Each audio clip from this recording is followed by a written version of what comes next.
Probably the most common mistake made by novice drivers when entering a highway, adapting to the speed of traffic. And in most cases, that means going too slow when the traffic is at full speed. So how fast do we enter?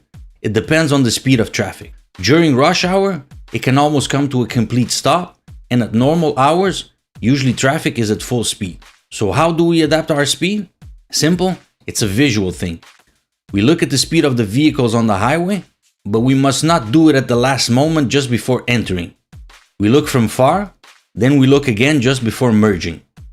Even on elevated highways such as this one, where the concrete wall is blocking our view, we can get an idea of the speed by looking at the trucks. From far, then from a bit closer just before merging. Then, when possible, we change lanes to the left because most of the time the merging lane will end. In most cases, this is indicated by arrows like this one and the panel indicating the end of the right lane. If you're driving on a highway where there's 3 or more lanes, you shouldn't stay in the far right or far left lane. If possible, change to one of the middle lanes. If there are just 2 lanes, you should drive on the right. On the highway, the left lane is reserved for overtaking and for the rare times when there is an exit on the left. It's also the fast lane.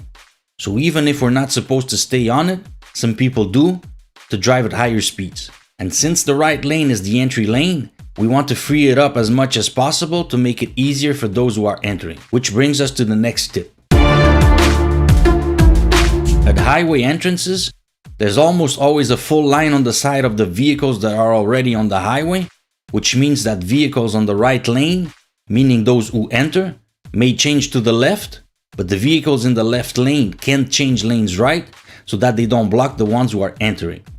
At exits, there are also solid lines to prevent people from changing lanes at the last second, which could be dangerous. So, pay attention to lines when nearing entries and exits.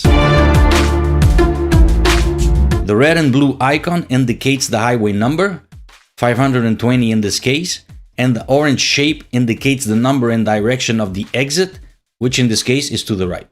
To the right, we have the distance from here to the exit. The arrows below the panel indicate the lanes in which we have to be in order to follow in the direction of those places.